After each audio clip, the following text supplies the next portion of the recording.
Look, it's getting rough in my city, too many youngins dying. The weather ain't even pretty, too many mothers crying. Niggas is risking the bust down to be bust down. Instagram got niggas throwing away their whole lives. I mean, there used to be privacy amongst poverty, but now these niggas be acting arrogant, rocking fake diamonds. So this is kind of holistically, we're going to do this a little differently. This is going to be a deconstructing the record. We're going to deconstruct the EP instead of just one song, which is really cool. I think the song we have pulled up is Hope. Yep. Which is the final record on the EP. Why, when we were talking about which one to kind of just pull up to have in the background, why did this one pop into your head? I just, from a creative standpoint, this one, you know, it brought a lot out of me. It brought a lot of different, you know, I had to do some push. It's just a lot I had to do, breath patterns, just things I hadn't done in a while. It brought a lot out of me. And from a performance, like yeah, while you were putting the verses down. Yeah. And also, I was able to work with some really talented artists. You know, I was able to work with Cendric J, Young Jules, and I think it really came out to me. Both killed it, yeah. It came out really, really message driven, and I don't think in Jackson a lot of people are, you know, kind of honing in on that importance. You know, it's all good to make funk records, it's all good to make trap records, all that's fine, but if you can't deliver a message at some point, you gotta realize you're not doing a service. You know. Mm-hmm. So, from a lyric standpoint, then on this song, what were you trying to dig into a little bit that was kind of on a deeper level then, or like unpack that a little bit, I guess I'm asking. Play it. So like, we all keep making that same mistake. Look, it's getting rough in my city, too many youngins dying. The weather ain't even pretty, too many mothers crying. Niggas is risking the bust down to be bust down. Instagram got niggas throwing away their whole lives. I mean, there used to be privacy amongst poverty, but now these niggas be acting arrogant, rocking fake diamonds. I can't imagine the pressure of keeping up an image that I know inside the whole time was a whole lie. But essentially, the whole message of it was, you know, it's just when you look around, and I was speaking to my city because that's my environment, but you know, that's pretty much the rhetoric around the world. When you look around, you got people that hop on social media, and they get what I call the Instagram pump fake. You know what I'm saying? You get everybody's perfect, but you don't get the struggle, you don't get the downs, you don't get the lows. And you know what I'm saying? A lot of people are real life throwing their life away just to get some of those perfects, some of those perfect pictures. And I just think Instagram is pump faking people. You know what I mean? Because you really don't really understand that just because somebody's posting that they have certain success or certain celeb or certain, you know, status, it doesn't necessarily mean that it's true. It also doesn't necessarily mean that is holistically attained. You know what I'm saying? You don't know what's going on in this world. Yeah, no, that's awesome.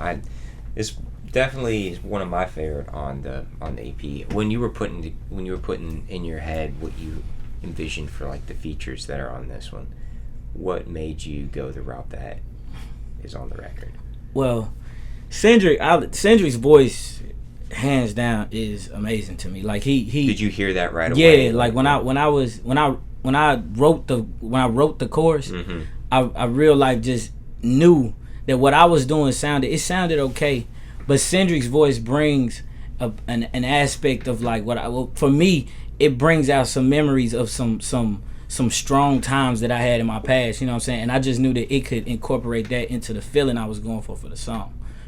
And as for Jewel, you know, Jewel's out to me. I've known Jewel for a long time, and to me, she's always been like a rebel. You know what I'm saying? Always standing up for what's necessary in the community. Always being on top of, you know, what needs to be done, what we need to be doing, and she's always been preaching it ever since I known her. And so it was very easy for me to pick her because I just knew she would bring a level of hope that I was going for the track. Actually, Hope was the name of the track. Yeah. Before we finished it, Hope was the name of the track, and so she just. That's what is named in the mix. So, yeah.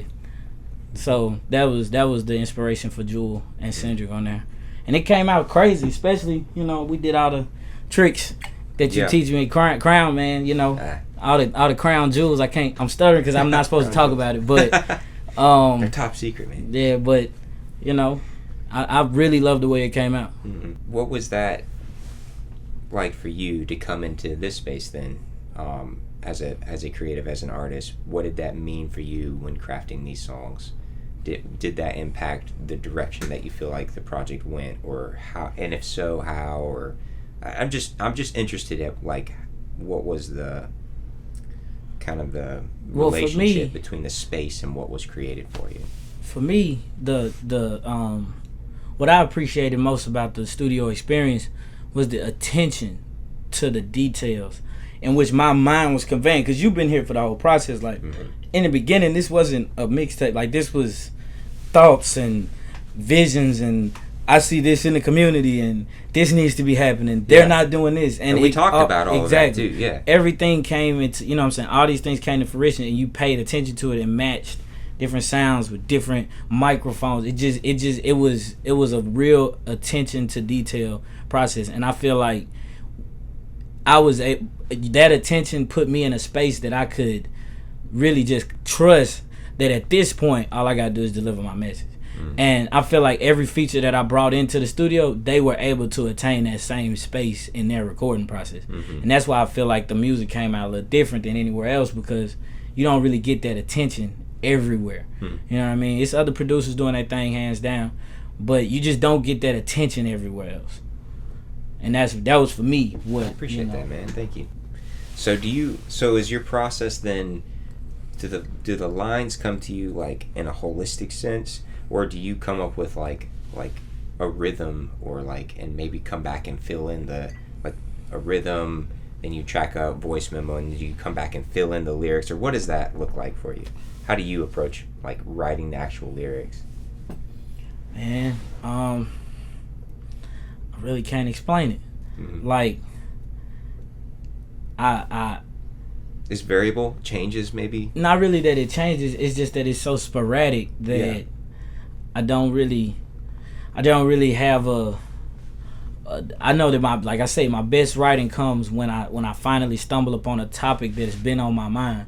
And if I find a topic that's been on my mind, or if I find something that I see or something that I've talked about or discussed, and it weighs heavy on me, what I found has been a good outlet for me is just turning to music. And Wayne said it best: the truth rhymes. You know what I'm saying? Like, essentially, when I write about things that I've actually had conversations about, or I've actually experienced, or I've actually tried that business deal, I've actually tried to do that. It's easier. Like, it rhymes. It's easier to find patterns. It's easier to find words. It's when to me it's when you try to fabricate that you get stuck. You know what I'm saying? And that the music don't come out right, or that the stuff don't come out feeling the way you want it to feel 2 months later when you listen to it. Like, that's when you get that, when you didn't really take the time to write about something that you either experienced or you felt. So does that come from the music then? Like, you're experiencing something and then you have music and then you write to that? Or are you like writing full verses and then like finding a song later, or music later that you can put it to? Song's not the right word, but like then finding music later. It variables. That changes a lot. Yeah, it variables. Sometimes I write verses to this. Yeah. You know, if I'm like on my break or something. But other times I'll Sigma or somebody will send me a pack of beats, and I'll listen to it and find a beat, take off. Yeah. You know? Yeah. Anything like that. So it just variables. Like, it changes sometimes. So in regards to the EP as a whole, got 4 songs. Do you want to talk a little bit about like how those were selected? And I know we had it initially intended for a couple more to be on there, but they ended up not being on the EP, but we have planned for them, obviously. But talk about like what that's like, and you know, you can get really married to certain ideas, but then you may also have to have some sort of strategy involved where you go, maybe it's not the right time for this. Navi and Blues comes to my head when, you know, like we just haven't maybe found the right time for a certain song. Or can you talk about what that process is like? how you decide this is the record? So, I think in total, over the course of the months we did, I wrote a lot of songs. We recorded quite a few songs, but the reason it came down to the 4 that it came down to for me was because out of all of the types of songs I wanted to put on the record, like Damn, for me Damn was kind of like a boxing song, because I feel like everybody's tackling a style of rap, and that's kind of the style that everybody's tackling. So that was kind of my swing at it, you know what I'm saying? But it's not really, that style doesn't really allow me to convey the messages that I want to relay. So I wanted to throw one on there, and to me, it was the most fitting because my man Valentine came in and he talk a little bit about how we did that, because Valentine happens to be in the room right now. So always chilling in the cut. Always chilling. So let's talk a little bit about how we accomplished that. The mic. It's okay. Where did that? We had talked about there being I think you had like a meeting, or it was a phone call conversation, or was this the one there were 2 different intros? Nah. So which one am I thinking of that had the 2 variable intros? The intro. Yeah. Okay. Yeah. But we come back to that. The Damn came to me because essentially the picture I was trying to paint was in my head. When I first thought about it, was I see a lot of times where people will go and start their career and you'll hear their music, you know what I'm saying, and they'll sound one way, like they'll sound real, strong in what it is they sound like they'll sound one way, and then year down the line they might get a deal, and then 2 years later they sound totally different than they sounded before. Like they literally are following the wave, they literally are trying to be trendy, trying to be whatever's hot, just kind of following what I like to consider a label mock-up. And even some of the people that aren't even signed, you'll see people just imitating that. That goes back to that social media put, you know what I'm saying, everybody's following anyway. But you know what I'm saying, like you'll see people just trying to emulate the same thing over and over again. And I mean, shout out to the dudes that's doing it, because at the end of the day it's all about profit, you know what I'm saying? So shout out to the dudes that's doing it, but at some point, what are you making music for? Because you know what I'm saying, what's the message? Like but I did want to take a swing at it, you know what I'm saying, punchline for punchline. But what's interesting is the couple things where I feel like make it fit within the context of the EP the most is actually the interplay between you and Valentine. And we set that up with 2 mics in different live rooms, and y'all track that at the same time. So that skit is cut live. There's no edit. We just cut it that way. And there's one line in particular, I think it's in the second skit, and Valentine, who's impersonating this I guess label head in the skit, says something to the tune of like, we're not interested in who you are, we want you to become who we are. Thank you. We want you to become who we are. And then you respond to that, and it's like, but that moment kind of, it actually, like, even though the song is sort of upbeat and fun, and it's like you said, it's kind of that thing where you're just going for that style. In that moment, all of a sudden the song gets really serious for a second. And it's like, wait, that's kind of dark, but kind of true, but kind of like, and in that moment, that's where to me it sits in relation to the rest of the records on this EP. It's like, even though it's up and you're just having fun and you're it's just bars, really great bars, but then all of a sudden in that moment it's like, wait a second, something deep here. Yeah, man. The initial like I said, the initial idea was for the label situation, but the inspiration for that track came from, I was watching an old Jay-Z documentary, and he was he did a record where he did spoken back and forth to himself, the whole track, where he was a cop, you know what I'm saying. Damn, what was that joint called? 99 Problems. So 99 Problems, he did all the voices on that himself. So my plan was to do all the voices myself, to go in there and one take. But Valentine was in the studio and he just started talking, and I'm just hearing it through the mic, and I'm like, Wait a minute, that's exactly what I'm thinking about. That's exactly what's in my head right now. Who is that talking? And, you know, so we, you know, like I said, Crown found a way to make it happen, and 2 rooms, bow, knock it out. It was real smooth, and what I appreciated about it was he was able to really hit, like you said, that moment, because that, to me, that's that Instagram pump fake, man. Yep. That's that pump fake right there. You jumped. Yep. You know, you jumped, and a lot of people jump. A lot of people take that Instagram pump fake. It might be disguised in a little bit of money. It might be disguised in whatever. And I mean, everybody, you know what I'm saying? Like I say, at the end of the day, the goal is profit. You know what I'm saying? But I just feel like, what are you doing? What are we doing art for if we're not at least trying to make, you know what I'm saying, meaningful music? If we're not at least trying to build our communities, like, what are we making art for? You know, what are we making money for if we're not trying to help somebody? You know, Hey, that becomes the question. Yeah, I mean, that's like the question of humanity on a larger scale than even just music or any of that. No, I mean, like I say, I get it, because at the end of the day, it takes money to be able to. I can't help you if I'm broke. Yeah. You know, if I ain't got no money, we all broke.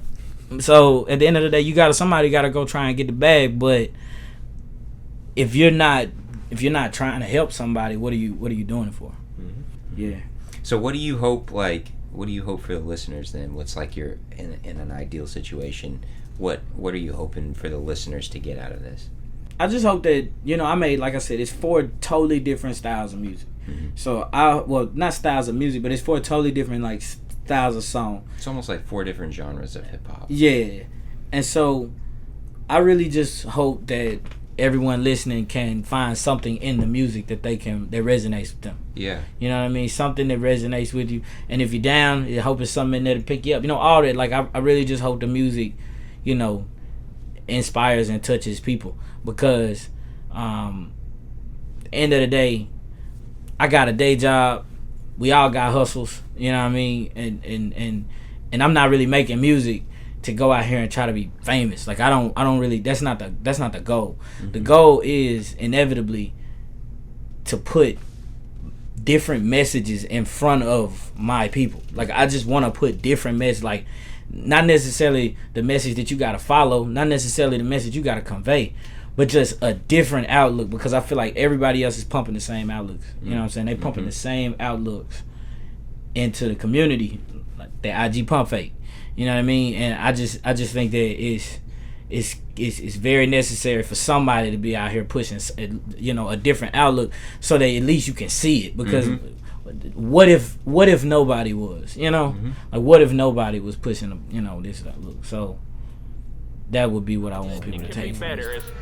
Look, nigga said I wasn't hot, so I said let me cut up the oven. Talking like he wants some beef, this ain't poking my nigga. We know that you motherfucking bluffing. Everyone claim they be trapping, but niggas be capping. No, I can't front you no onions. We know you niggas be flexing in all your little songs, so niggas ain't telling you nothing.